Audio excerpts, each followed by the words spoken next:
So guys welcome again to the Carbon Classes का NEET UG academy का channel and today we are going to talk about the second lecture of solutions. Last lecture में अपन लोगों ने क्या देखा था? लास्ट लेक्चर में वी हैड सीन कि राउल्ट्स लॉ कैसे होता है, ठीक है, राउल्ट्स लॉ कैसे हेनरीज लॉ का स्पेशल केस है, वो सब हमने जाना था। Till here we had completed, है ना? Till here we had completed and इसके आगे हम लोग सेकेंड लेक्चर में देखने वाले हैं। तो ये है नीट यूजी एकेडमी का high yield series. So let's get started. तो हमने क्या देखा था? हमने देखा था सर कि जो आपका प्रेशर होता है वो क्या होता है sir? Pressure is equal to आपका chi into P1 naught. This is what we got from Raoult's law and what we had seen in Henry's laws was कि pressure is also equal to chi into KH, where what is KH sir? Sir KH is Henry's constant. तो हमने एक चीज यहाँ से deduce की थी कि जो ये KH है सर, ये KH इज Pi0 के, ये Pi0 के इक्विवेलेंट है। तभी Raoult's law as a special case of Henry's law हम लोगों ने देखा था, ठीक है। अब आगे चलते हैं। यहाँ पर एक इंपॉर्टेंट पॉइंट है। राउल्ट्स लॉ को एनसीईआरटी ने जनरली समराइज कैसे किया है कि Raoult's law in general can be stated as for any solution the partial vapor pressure of each volatile compound in the solution is directly proportional to mole fraction। वही जो बात हमने ऊपर की थी कि किसी भी सॉल्यूशन का पार्शियल प्रेशर है वो डायरेक्टली प्रोपोर्शनल किसके? उसके मोल फ्रैक्शन, ठीक है। तो ये बात हमारी हो गई थी। अब बात करते हैं आइडियल नॉन आइडियल के बारे में, हम देखने वाले हैं, ठीक है। आइडियल नॉन आइडियल का एक बार जरा ढंग से पहुंच गए, चलो। So ideal and non ideal solutions. अब आइडियल सॉल्यूशन क्या होते हैं, नॉन आइडियल सॉल्यूशन क्या होते हैं? देखो, राउल्ट्स लॉ के हिसाब से सॉल्यूशन दो टाइप के हो गए सर। राउल्ट्स लॉ के हिसाब से सॉल्यूशंस दो टाइप के हो गए, एक तो हो गया आइडियल सॉल्यूशन, एक तो हो गया नॉन आइडियल सॉल्यूशन, ठीक है। अब आइडियल सॉल्यूशन कौन से हैं sir? Ideal solutions are those solutions which follows Raoult's law. और नॉन आइडियल सॉल्यूशन कौन से हो गए sir? Non ideal solution. So non ideal solution are those solutions which does not follow Raoult's law, मतलब वो राउल्ट्स लॉ को follow नहीं करेंगे, ठीक है। These are your non ideal solution, ठीक। अब देखो आइडियल सॉल्यूशंस की कुछ प्रॉपर्टीज हैं। पहली प्रॉपर्टी क्या है कि the solution which obeys Raoult's law over the entire range of concentration is called ideal solution, sorry, ठीक है। तो ये तो अपना आइडियल सॉल्यूशन का पॉइंट हो गया। Then ideal solution have two important properties. The enthalpy of mixing of pure components to form solution is zero, यानी कि डेल्टा एच मिक्स जीरो है। दूसरी चीज क्या? Volume of mixing is also zero, that is delta we is also zero.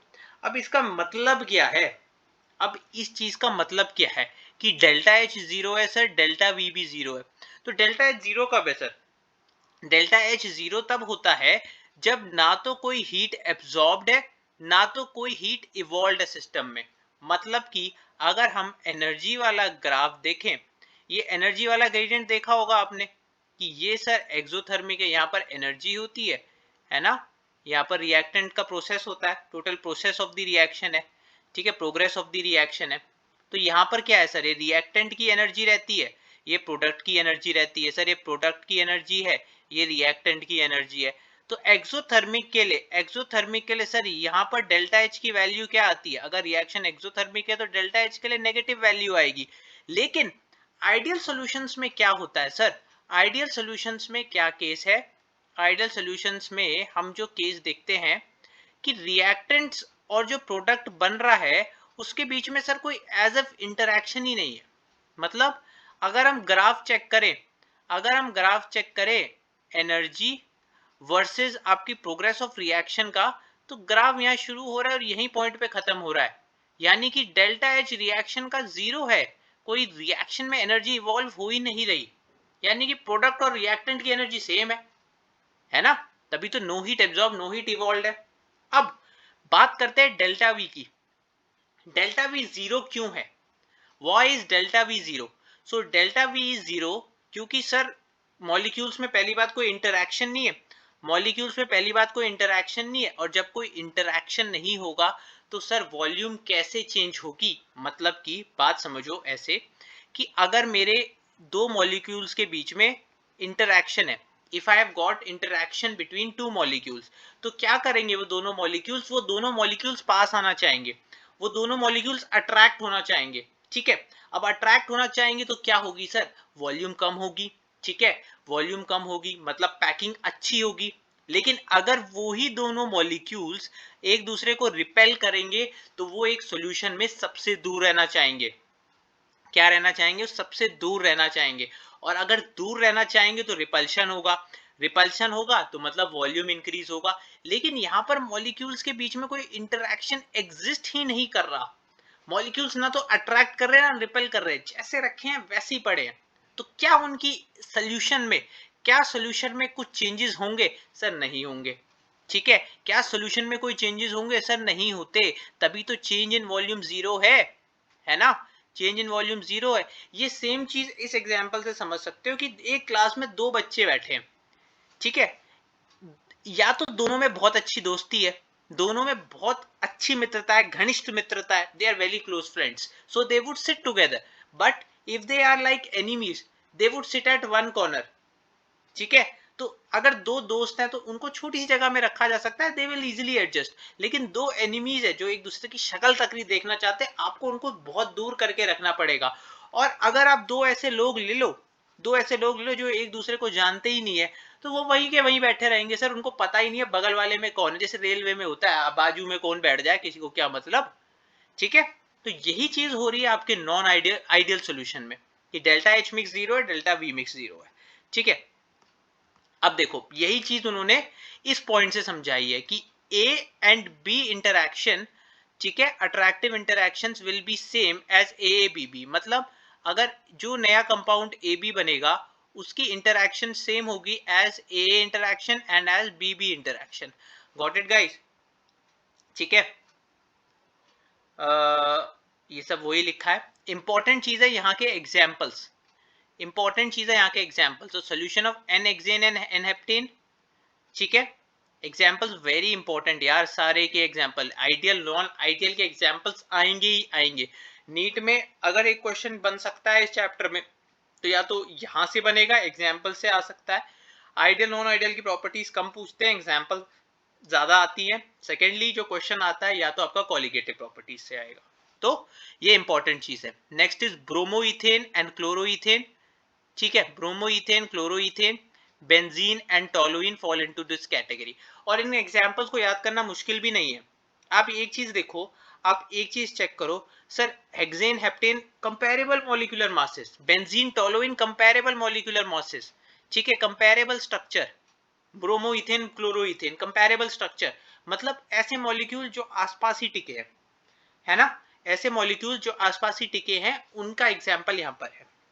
अब बात करते हैं नॉन आइडियल सॉल्यूशंस की। ठीक है, नॉन आइडियल सॉल्यूशंस दो टाइप के होते हैं। ठीक है, पॉजिटिव डिविएशन और नेगेटिव डिविएशन।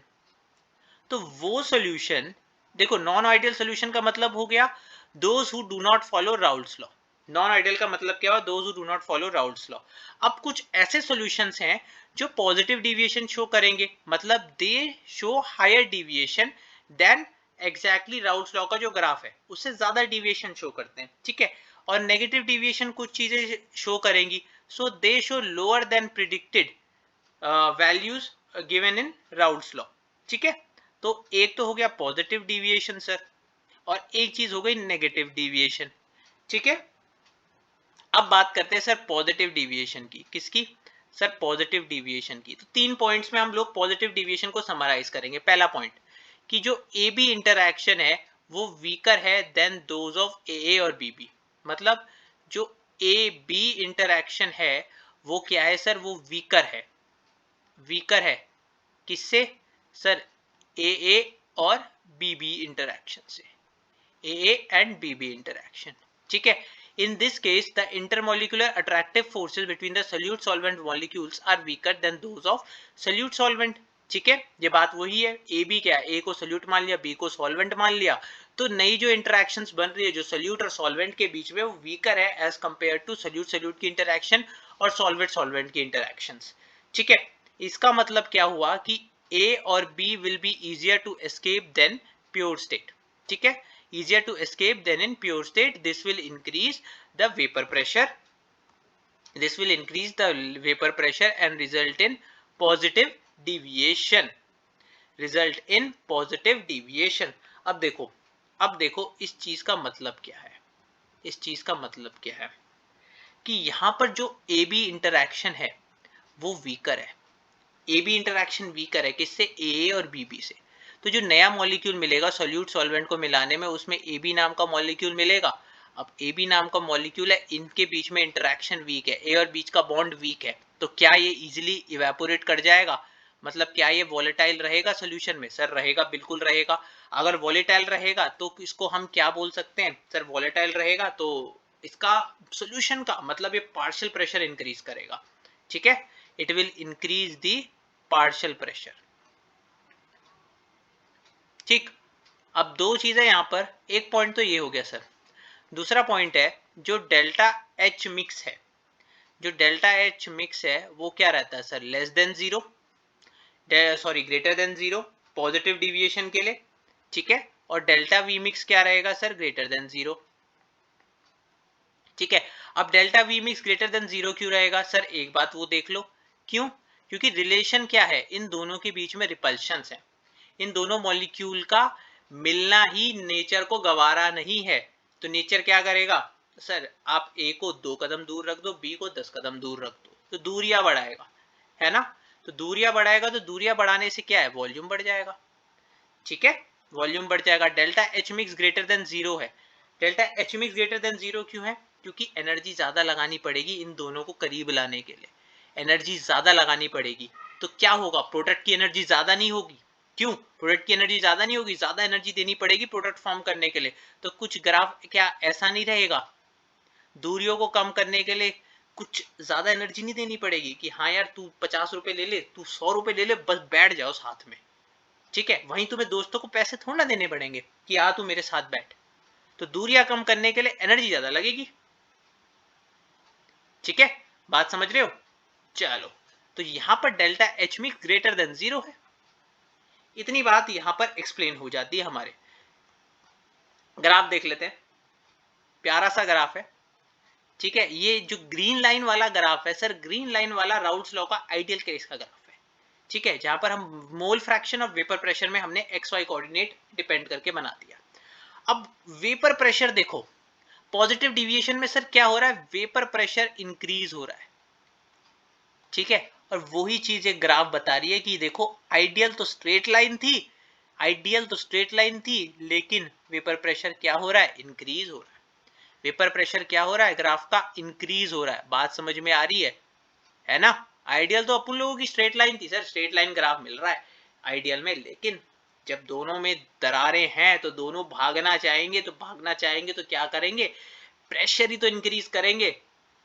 सॉल्यूशन से कहां जाएंगे? गैसियस फेज में जाएंगे, वहां जाके प्रेशर ही तो इंक्रीज करेंगे। तो वेपर प्रेशर तो अपने आप हो गया। ठीक है, यही चीज ग्राफ बता रही है। अब इसके एग्जांपल्स चेक कर लेते हैं। ठीक है, एग्जांपल्स, दो एग्जांपल्स हैं यहाँ पर एथनॉल और एसीटोन का। देखो प्योर एथनॉल और एसीटोन, इसको लिखो यहाँ पर। एग्जांपल इन्होंने क्लियरली मेंशन नहीं किया, और आ जाते हैं। Next is ethanol plus acetone.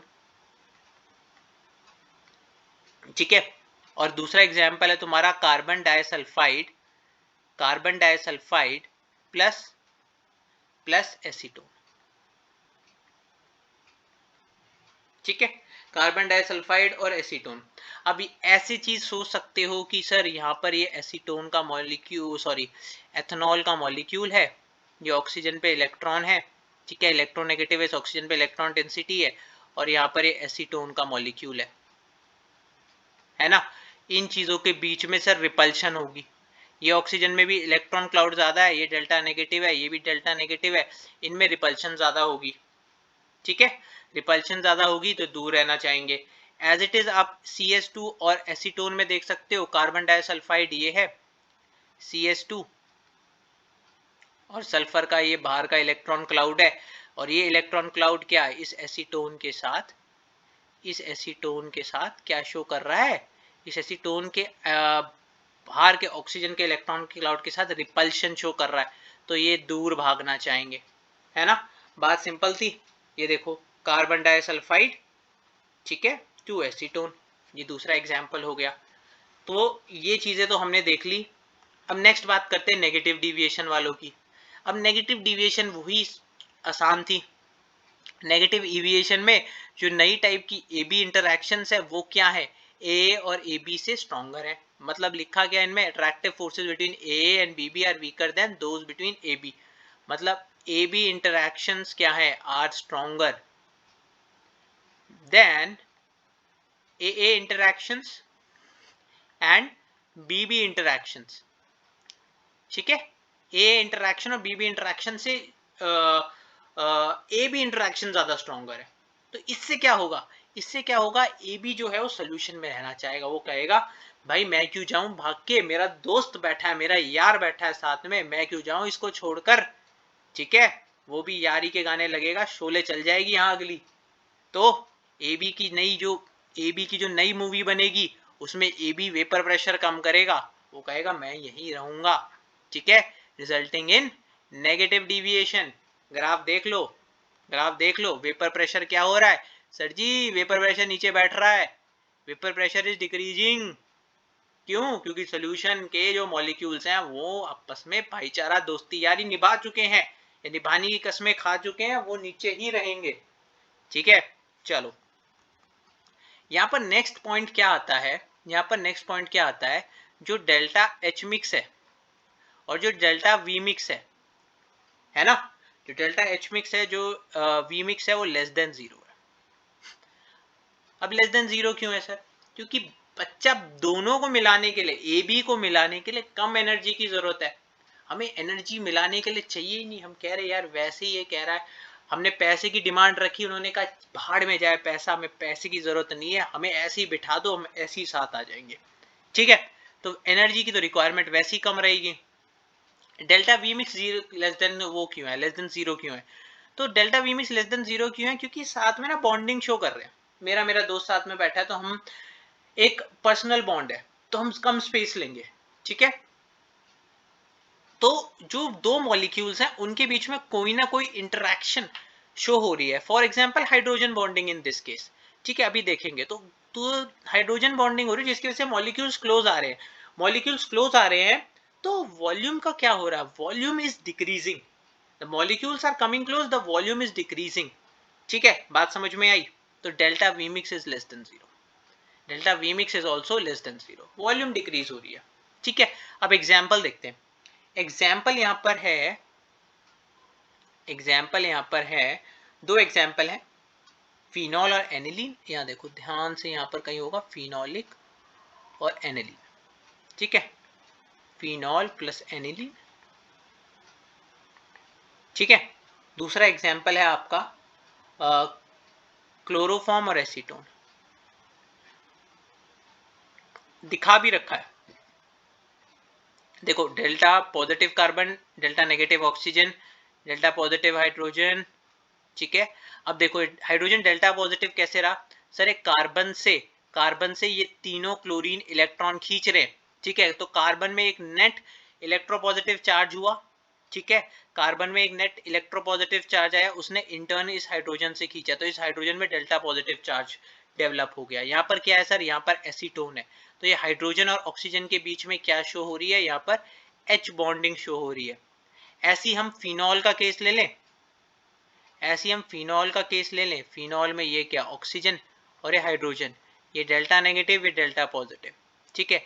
यहाँ पर हम क्या ले लेते हैं, एनिलीन ले लें सर, एनिलीन ले लेते हैं NH2, ठीक है। H डेल्टा पॉजिटिव रहेगा, N डेल्टा नेगेटिव रहेगा, तो ये डेल्टा पॉजिटिव डेल्टा नेगेटिव के बीच में इंटरैक्शन क्या हो रही है, कोई इंटरैक्शन नहीं है, only hydrogen bonding, H bond है, ठीक है, इसलिए नेगेटिव उसका एग्जाम्पल है, किसका एग्जाम्पल है, नेगेटिव डिविएशन का, ठीक।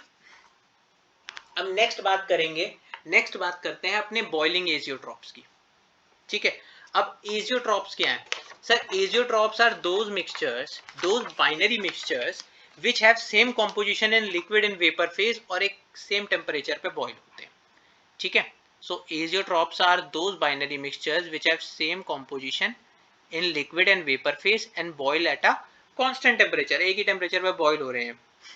अब एजियोट्रॉप के भाषा में दो टाइप के एजियोट्रॉप है. एक होता है मिनिमम बॉइलिंग, ठीक है. एजियोट्रॉप के बारे में तो हमने बात कर ली. एजियोट्रॉप्स, तो दो टाइप के एजियोट्रॉप्स होते हैं. एक होता है मिनिमम बॉइलिंग, है ना, और एक होता है मैक्सिमम बॉइलिंग. अब मिनिमम बॉइलिंग एजियोट्रॉप कौन से होते हैं? मिनिमम बॉइलिंग एजियोट्रॉप, हाँ देखो इसमें एक पॉइंट है कि उन दोनों सॉल्यूशंस का मिक्सचर को हम फ्रैक्शनल डिस्टिलेशन से सेपरेट नहीं कर सकते. ये इंपॉर्टेंट पॉइंट है, ठीक है. तो अब हो गया एक मिनिमम बॉइलिंग और एक मैक्सिमम बॉइलिंग. मिनिमम बॉइलिंग से मतलब क्या है कि कम टेम्परेचर पे वो बॉईल हो जाए. मैक्सिमम बॉइलिंग क्या है? जो ज्यादा टेम्परेचर पे बॉईल हो जाए, ठीक है. जो कम टेम्परेचर पे बॉईल हो जाए तो ज्यादा टेम्परेचर पे बॉईल हो जाए. अब मिनिमम बॉइलिंग एजियोट्रॉप कौन से होते हैं? सर मिनिमम बॉइलिंग एजियोट्रॉप वो होते हैं जिनको कम एनर्जी देनी पड़े. मतलब जो नए ए बी इंटरैक्शंस है वो कैसे, वो वीक होने चाहिए. जो नए ए बी इंटरैक्शंस है वो वीक होने चाहिए. मतलब कौन से, मतलब कौन से कंपाउंड सर? जो राउल्स लॉ से कैसा डिविएशन शो करे, पॉजिटिव या negative? Sir positive deviation show करे. जो राउल्स लॉ से पॉजिटिव डिविएशन शो करे, ठीक है. और maximum boiling azeotrope, sir maximum boiling azeotrope में मतलब किसको ज्यादा एनर्जी देनी पड़ेगी? जब ए और बीच का बॉन्ड क्या रहेगा? स्ट्रॉन्ग रहेगा, तभी तो ज्यादा एनर्जी देनी पड़ेगी, तभी तो मैक्सिमम बॉइलिंग एजियोट्रॉप बनाएंगे. ये सॉल्यूशन कैसे होते हैं सर? जो राउल्स लॉ से कैसा डिविएशन शो करे? नेगेटिव डिविएशन शो करे, ठीक है. तो यहाँ पर जो मैक्सिमम बॉइलिंग और मिनिमम बॉइलिंग पॉइंट के जो एजियोट्रॉप्स हैं, यहाँ पर जो एग्जाम्पल रहेंगे ना, वो एग्जाम्पल तुम्हारे negative Raoult's law, negative deviation और पॉजिटिव डिविएशन में भी काम करेंगे. तो पॉजिटिव डिविएशन के एग्जाम्पल्स क्या हैं? पॉजिटिव डिविएशन के sorry minimum boiling point azeotrope के एग्जाम्पल हो गए आपके एथनॉल विद वाटर, ठीक है, जिसमें 95% एथनॉल होता है. तो एथनॉल प्लस वाटर जिसमें 95% ऑफ एथनॉल है. इसमें क्या एग्जाम्पल रहेगा सर? इसमें एग्जाम्पल रहेगा पॉजिटिव का, तो इसमें एग्जाम्पल है HNO3 प्लस H2O, जिसमें HNO3 की कॉन्सेंट्रेशन कितनी रहती है? 68%, ठीक है. और यहाँ पर बॉइलिंग पॉइंट भी दे रखा है, तो यहाँ पर बॉइलिंग पॉइंट इसका रहता है 351.15 केल्विन और यहाँ पर बॉइलिंग पॉइंट है इसका 393.5 केल्विन. दोनों के बॉइलिंग पॉइंट से ज्यादा बॉइलिंग पॉइंट होगा. कंपेयर कर लेना खुद ही, सर ने बोल दिया, बिल्कुल ठीक बात है. चलो, तो मिनिमम बॉइलिंग एजियोट्रॉप क्या है, मैक्सिमम बॉइलिंग एजियोट्रॉप क्या है, ठीक है. The solution large deviation from Raoult's law, minimum boiling at a specific composition, ठीक है. Ethanol water mixture obtain from fermentation, ये सब बात हो गई थी. फर्दर अचीव्ड, ठीक है, निट्रिक एसिड, ये सारी बातें हो गई अपनी, ठीक है. चलो, अब आता है इंपॉर्टेंट चीज, कॉलिगेटिव प्रॉपर्टीज, ठीक है. Colligative properties. अब व्हाट आर कॉलिगेटिव प्रॉपर्टीज, कैसे हम इनको डिस्क्राइब करते हैं, क्या इनका वो रहता है, वो चीज हम लोग इस टेबल में या इस उसमें बात करेंगे, ठीक है. सो पहले देख लेते हैं कॉलिगेटिव प्रॉपर्टीज के बारे में, कि vapour pressure of a solution decreases when a non volatile solute is added to a volatile solvent. ये बात तो हमें पता है कि जब भी हम कोई नॉन वोलेटाइल सॉल्यूट को ऐड करेंगे किसी वोलेटाइल सॉल्वेंट में तो उसका वेपर प्रेशर डिक्रीज होगा.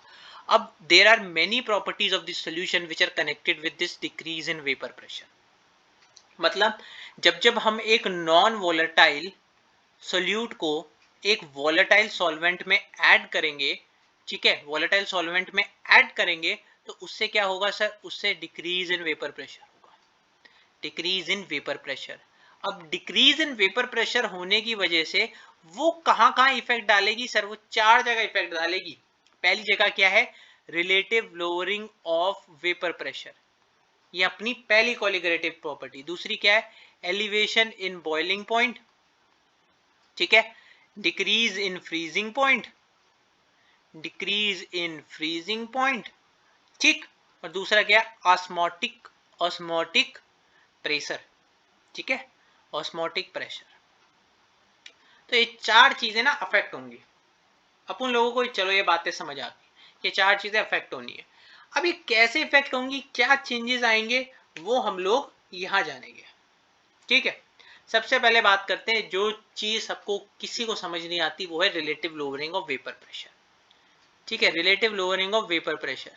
अब एक चीज बताओ, जब किसी वोलेटाइल सोल्यूट सॉल्वेंट में तुम नॉन वोलेटाइल वो डालोगे, नॉन वोलेटाइल सॉल्वेंट डालोगे, तो वेपर प्रेशर तो कम होगा, है ना। क्या कितना कम होगा, वही चीज हम रिलेटिव से बात कर रहे हैं, वही चीज हम रिलेटिव से बात कर रहे हैं, है ना। एज लगाओ कि इनिशियल वेपर प्रेशर किसी ए कंपाउंड का था सर, ये पीए नॉट, उसमें मैंने नॉन वोलेटाइल सोल्यूट डाला, उसमें मैंने नॉन वोलेटाइल सोल्यूट डाला, उससे वेपर प्रेशर इतना लोअर हुआ। अब बात हो रही है रिलेटिव लोअरिंग की। रिलेटिव में मुझे क्या करना पड़ेगा, इनिशियल वेपर प्रेशर से डिवाइड करना पड़ेगा, जो किसके बराबर है सर, जो किसके बराबर है, जो है NB divided by Na plus NB, है ना। That is NB divided by Na plus NB। ठीक है, तो देखो, तो ये क्या हुआ sir, this is relative lowering of vapour pressure, जिसको हमने कैसे डिनोट कर दिया, delta P1 divided by initial vapour pressure delta PA naught is equal to NB। क्या है, NB इज मोल फ्रैक्शन, किसका, मोल फ्रैक्शन ऑफ सोल्यूट। ठीक है, NB is mole fraction of solute. तो सोल्यूट के मोल फ्रैक्शन से आपने इक्वेट कर दिया। और हमें यह भी पता है कि जो वेपर प्रेशर है, देखो राउल्ट्स लॉ और इन लॉ ने हमें क्या बताया कि जो वेपर प्रेशर रहता है वो सोल्यूट की कॉन्सेंट्रेशन मतलब मोल फ्रैक्शन पे डिपेंड करता है। ठीक है, तो वही से हमें ये एग्जाम्पल मिल गया। ठीक, वहीं से हमें ये मिल गया। ठीक है, अब हम कहते हैं कि एक सोल्यूशन में सर किसकी कंसंट्रेशन ज्यादा होती है, सर सॉल्वेंट की कंसंट्रेशन ज्यादा होती है ना। तो ऊपर वाले फॉर्मूले को हम लोग कैसे लिख सकते हैं, ऊपर वाले फॉर्मूले को delta P1 upon P not a. देखो डेल्टा ये P1 क्या है सर, डेल्टा P1 ये है। So delta P1 upon P not a किसके बराबर है सर, ये बराबर है NB डिवाइडेड बाय Na के, NB डिवाइडेड बाय Na के, है ना। बात समझ में आई। ठीक है, क्योंकि सॉल्वेंट की कंसेंट्रेशन हमेशा ज्यादा रहती है एज कंपेयर टू सोल्यूट। अब देखो सारी चीजें उन्होंने वही कर दी हैं, सारी चीजें वही कर दी हैं, मोल फ्रैक्शन से इक्वल टू किया व्हेन सोल्यूट की कंसेंट्रेशन ज्यादा है। ठीक है, तो neglecting N2 in the denominator we have this. ठीक है, अब N2 क्या, मोल का क्या फॉर्मूला है sir, moles N equal to given mass upon molar mass या मॉलिक्यूलर मास। ठीक है, और वही चीज इन्होंने यहां पुट कर दी है इस फॉर्मूले में। गॉट इट गाइस, सिंपल था। हाँ मुझे पता है सिंपल ही था ये। चलो अब अगली कॉलिगेटिव प्रॉपर्टी के बारे में बात करते हैं, that is elevation of boiling point. ठीक है, अब elevation of boiling point simple सी बात है कि जब तुम नॉन वोलेटाइल सोल्यूट को ऐड करोगे एक वोलेटाइल सॉल्वेंट में, तो उससे क्या होगा, मॉलिक्यूल्स को ज्यादा एनर्जी देनी पड़ेगी कि वो इवेपोरेट हो। We need to give more energy. मतलब अगर ये 100 डिग्री पे बॉईल हो रहा था, अगर ये वोलेटाइल सॉल्वेंट 100 डिग्री पे बॉईल हो रहा था और नॉन वोलेटाइल सोल्यूट के डालने के बाद ये अब 120 डिग्री सेल्सियस पे बॉईल होगा। बात समझ रहे हो, 120 डिग्री सेल्सियस पे बॉईल होगा। तो यही बात एलिवेशन ऑफ बॉइलिंग पॉइंट कहलाती है ना। यही बात एलिवेशन ऑफ बॉइलिंग पॉइंट कहलाती है। तो ये सब यहाँ लिखा है कि वाटर बॉइल्स है इतना, because of this temperature water pressure इतना है। ठीक है, अब presence of non volatile solute में वाटर का देखो बॉइलिंग पॉइंट भी इंक्रीज हो जाएगा। ठीक है, वो सारी चीजें यहाँ लिखी है, सुक्रोज का इतना इतना लिखा है। ठीक है, vapour pressure must be increase to इतना by above the boiling point to pure solvent, thus boiling point of solution is always higher। ये इंपॉर्टेंट है, boiling point of solution is always higher than that of boiling point of pure solvent in which solution is prepared. ठीक है, और ये graph वही बता रहा है, यही ग्राफ वही बता रहा है कि देखो सॉल्वेंट का बॉइलिंग पॉइंट देखो यहां कंपेयर करो कम है और सोल्यूशन का बॉइलिंग पॉइंट ज्यादा है। कब? जब हम नॉन वोलेटाइल सोल्यूट को ऐड करते हैं किसी वोलेटाइल सॉल्वेंट में। समझ आई? अब हम लोगों को ये निकालना है, हम लोगों को ये निकालना है कि ये एलिवेशन होगा कितना। ठीक है, तो सर मैंने मान लिया कि delta TB is the temperature change, कि मतलब नॉन वोलेटाइल सोल्यूट को ऐड करके डेल्टा टीबी इंक्रीज हो जाएगा। ठीक है, डेल्टा टीबी का चेंज आएगा, चाहे वो 10 डिग्री हो, 20 डिग्री हो, कितना भी चेंज हो, डेल्टा टीबी का चेंज आएगा। अब ये डेल्टा टीबी है कितना sir? Delta TB is equal to आपका फाइनल बॉइलिंग पॉइंट माइनस आपका इनिशियल बॉइलिंग पॉइंट, आपका फाइनल बॉइलिंग पॉइंट माइनस आपका इनिशियल बॉइलिंग पॉइंट, और ये हो गया आपका delta TB. Then your delta TB is also proportional to molality of the solution. ठीक है, यानी कि elevation in boiling point is also equal to molality of the solution. ये प्रोपोर्शनैलिटी का साइन हटाते हैं हम और हमें क्या लिखते हैं, हम एक कांस्टेंट लगाते हैं दैट इज इक्वल टू के बी, के बी इंटू मोलैलिटी। क्या के बी किसके बराबर है सर? के बी को कहते हैं हम लोग इब्यूलोस्कोपिक, इब्यूलोस्कोपिक कांस्टेंट। ठीक है, k b is equal to your ebullioscopic constant. ठीक है, जो कि यहां पर दे दिया। सो इसको कहते हैं क्या? m इज मोलैरिटी, यहां पर m इज मोलैरिटी। ठीक है, delta T B is proportional to molarity, equal to लगाया। ठीक है, दिख नहीं रहा तुम लोगों को, इक्वल टू लगाया और यहां पर kbm लिख दिया। So what is kb?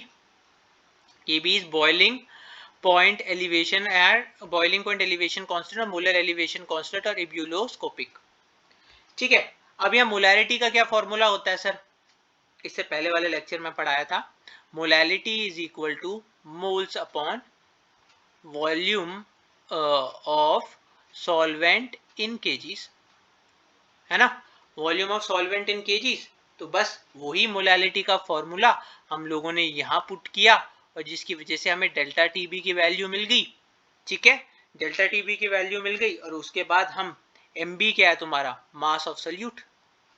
This m2 is mass of solute, तो यहां से हमने मास ऑफ सोल्यूट कैलकुलेट कर लिया।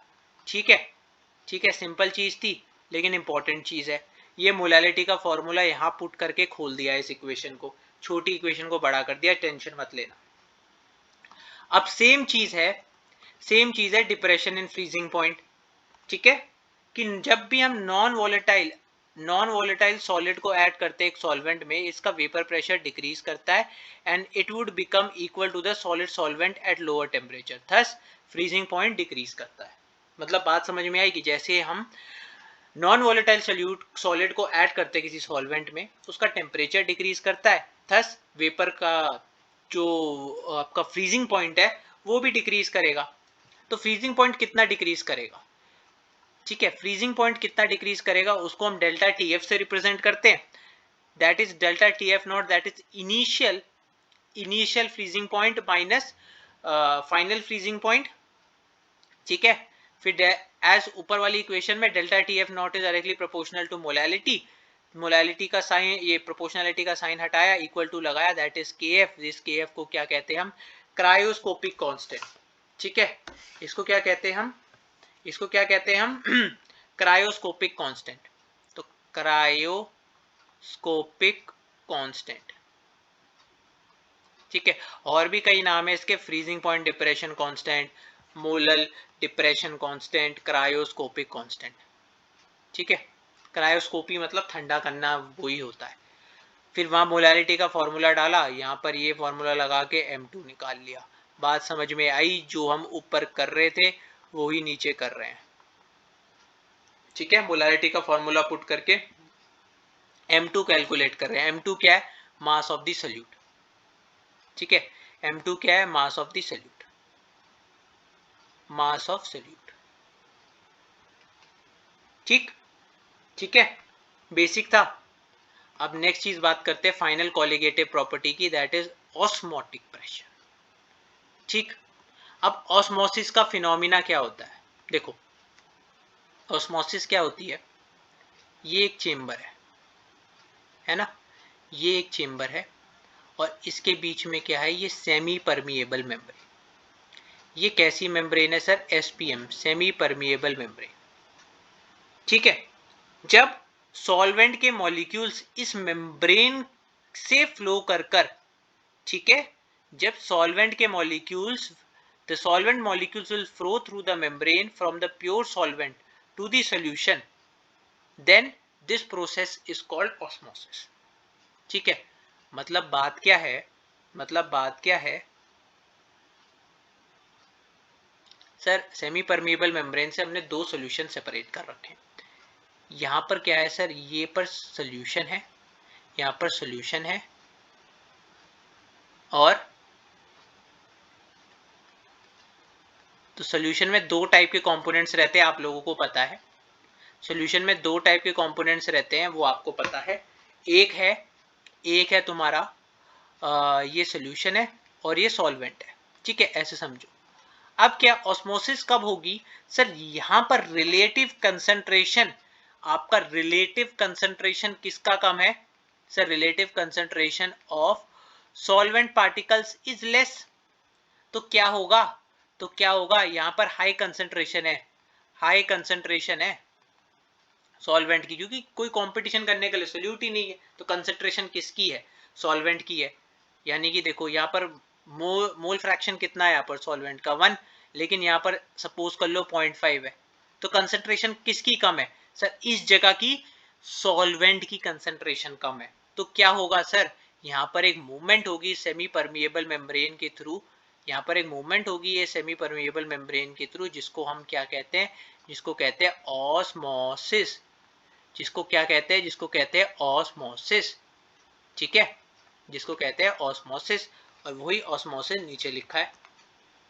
ठीक है, this process of flow of solvent is called osmosis.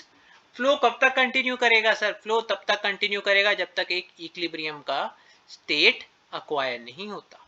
Flow तब तक कंटिन्यू करेगा जब तक इक्विलिब्रियम का स्टेट एक्वायर नहीं होता। ठीक है, this pressure just stops the solvent, this flow of the solvent is called osmotic pressure of the solution. मतलब जब एक प्रेशर, एक लगभग प्रेशर बराबर आ जाए, ठीक है, तब तक ये फ्लो स्टॉप नहीं होता। तो ऑस्मोटिक प्रेशर किससे रिप्रेजेंट करते हैं sir? Osmotic pressure that is pi से रिप्रेजेंट कर देते हैं हम। ठीक है, is equal to C R T, is equal to C R T, जहां पर सी क्या है सर? मोलैरिटी। ऊपर दोनों जगह मोलैलिटी था, लेकिन यहाँ पर सी रहता है सर मोलैरिटी। ध्यान रखना, आर आपका गैस कांस्टेंट है, आर आपका गैस कांस्टेंट है, और टी आपका टेम्परेचर है। ठीक है, टी आपका टेम्परेचर है। तो ये बस कुछ नहीं किया इन्होंने, मोलैरिटी का फॉर्मूला डाल दिया और इसको खोल खाल के इनका काम कर दिया। तो सिंपल था ये। ठीक है, सिंपल था। हाँ, अब ऑस्मोसिस के बीच से बेसिस पे तीन टाइप के सॉल्यूशन है, आइसोटोनिक, हाइपरटोनिक और हाइपोटोनिक। ठीक है, तीन टाइप के सॉल्यूशन है। आइसोटोनिक मतलब सेम ऑस्मोटिक प्रेशर है। ठीक है, hypertonic that they have more concentration of the solute, that is hyper, concentration of the solute is less, then that is called hypotonic. बात खत्म। ठीक है, पढ़ लेना अपनी एनसीईआरटी में, कथाएं लिखी हैं। रिवर्स ऑस्मोसिस का क्या होता है?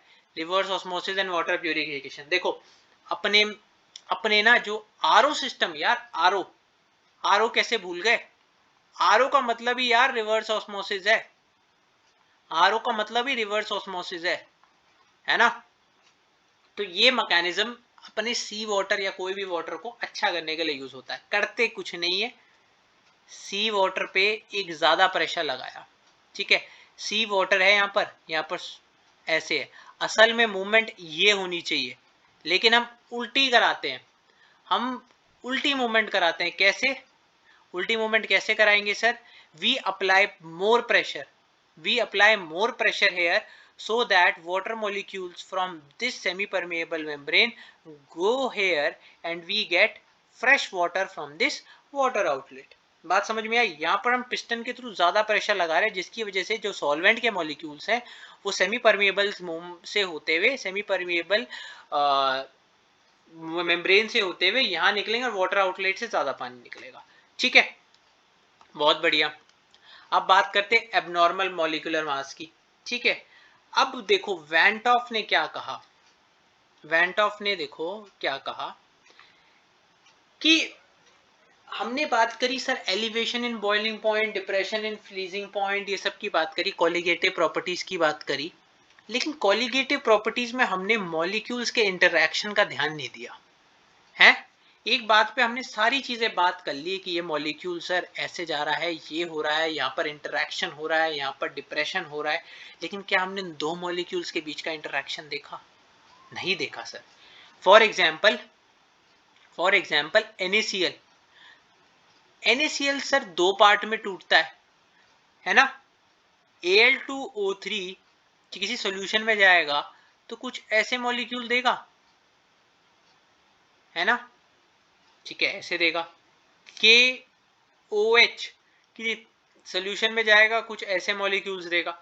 तो यहाँ पर जो एलिवेशन है या डिप्रेशन है सर, वो अकेले एक मॉलिक्यूल की वजह से नहीं है, वो दो मॉलिक्यूल्स की वजह से है। तो यहीं पर आए हमारे वेंटॉफ भैया, यहीं पर आए हमारे वेंटॉफ भैया, and van't Hoff introduce the factor i. ठीक है, जिसको आगे चल के हमने क्या बोला, van't Hoff factor for the extent of association and dissociation. For example NCERT ने एसिटिक, ये एसिड का एग्जांपल दे रखा है। ठीक है, एसिटिक एसिड एग्जांपल मतलब एसिटिक एसिड के दो मॉलिक्यूल्स देखो, इंटरैक्शन देखो, बॉन्डिंग शो कर रहे हैं, हाइड्रोजन बॉन्डिंग शो कर रहे हैं। तो दो मॉलिक्यूल्स एज इफ अटेम्प्ट कर रहे हैं कि यार वो एक ही मॉलिक्यूल है। ठीक है, वो दो मॉलिक्यूल मिलके एक ही मॉलिक्यूल का एसोसिएशन शो कर रहे हैं, है ना। तो this is factor I, this is factor I. Factor I को कैसे लिखते हैं हम, normal molar mass upon abnormal molar mass. एक और फॉर्मूला इसका, observe colligative property divided by calculative colligative property. ठीक है, ये फॉर्मूला तीसरा होगा, total number of moles of the particle after association divided by dissociation, mass after before association और dissociation. ठीक है, तो ये आपके तीन फॉर्मूले हो गए। मतलब बेसिकली क्या है, आई कैलकुलेट करने का सिंपल से फॉर्मूला है कि abnormal molar mass, normal molar mass, abnormal molar mass, मतलब कैलकुलेटेड सिंपल है, ऑब्जर्व कॉलिगेटिव प्रॉपर्टी को डिवाइड कर दो तुम आपके कैलकुलेटेड कॉलिगेटिव प्रॉपर्टी से, तो ये आपका आई शो कर देगा। ये सब एक्सपेरिमेंटली होता है। कई जगह पर हम आई डिटरमाइन करते हैं। कैसे डिटरमाइन करेंगे, आपको क्वेश्चन में एक आयोनिक कंपाउंड दे दिया जाएगा। ठीक है, जैसे NaCl, आपको क्या मानना है कि ये पूरा डिसोसिएट होता है, और होता भी है। तो this is Na positive Cl negative. तो कुछ नहीं करना, अगर मुझे कहा जा रहा है कि मैं elevation in boiling point calculate करूं, मैं elevation in boiling point calculate करूं, तो कुछ नहीं करना आपको, वहां पर I into KB into M कर देना। तो यहाँ पर I कितना होगा सर, Na प्लस Cl मतलब 2 से इंटू कर देना। ठीक है, कुछ नहीं करना, और यहाँ पर क्वेश्चन करने के लिए आपको आयोनिक कंपाउंड ही दिया जाएगा। बात समझ में आई? ऐसी सारे फॉर्मूले हो जाएंगे। जैसे डिप्रेशन इन फ्रीजिंग पॉइंट है, I KF इंटू M। ठीक है, relative lowering of vapour pressure, relative lowering of vapour pressure वो कितना हो जाएगा sir, I into N2 bye N1। ठीक, ऑस्मोटिक प्रेशर क्या हो जाएगा, osmotic pressure I into pi is equal to CRT। ठीक है, C इज मोलैरिटी। चलो इतनी बात हो गई, इतनी बात हो गई गाइस। ये सब क्वेश्चन है, you can do it, any doubt you can put it in the comment section. और एक और चीज जो मैं आपको अपनी तरफ से बताने जा रहा हूँ, दैट इज क्लॉजियस कैपरॉनिक इक्वेशन। ठीक है, एनसीईआरटी में एडेड नहीं है यार, लेकिन इसका क्वेश्चन आ जाता है। So this is one thing extra I want to share with you guys. So we are doing Clausius Clapeyron equation. Simple सी इक्वेशन है। देखो, जब भी हम इंक्रीज करते हैं किसी भी सोल्यूशन का टेम्परेचर, जब भी हम इंक्रीज करते हैं किसी भी सॉल्यूशन का टेम्परेचर तो वेपर प्रेशर इंक्रीज होता है ना। वो वेपर प्रेशर कितना इंक्रीज होगा वो हम इस फॉर्मूले से निकाल लेते हैं इजीली। तो क्या है ln sir P2 by P1 is equal to delta H vapour pressure divided by R 1/T1 जो इनिशियल प्रेशर है डिवाइडेड बाय 1/T2। आपको इतना जानना है क्योंकि एक बार इसका क्वेश्चन इस फॉर्मूले से क्वेश्चन आ चुका है। ठीक है, मतलब डायरेक्टली फॉर्मूला नहीं पूछा गया था लेकिन इस फॉर्मूले के घुमाते फिराते इस फॉर्मूले से ही आंसर आपको पता लगता। तो this is your Clausius कैपेरोनिक equation और यहाँ पर आपका चैप्टर होता है खत्म। Hope you would like the video. थोड़ी लंबी बन गई लेकिन मुझे विश्वास है आप सबको पूरा समझ आया होगा। ठीक है, आगे मिलते हैं नेक्स्ट चैप्टर में। टिल देन क्वेश्चंस करते रहिए। कोई डाउट है सॉल्यूशंस पे तो कमेंट बॉक्स में टाइप करिए एंड वीडियो अच्छी लगे यार तो यार लाइक दे देना। ठीक है, नहीं भी अच्छी लगे तो बता जरूर देना कहाँ गलती हुई हम लोगों से। ठीक है, till then have a nice day. ठीक है, पढ़ते रहो पढ़ाते रहो और आगे बढ़ते रहो।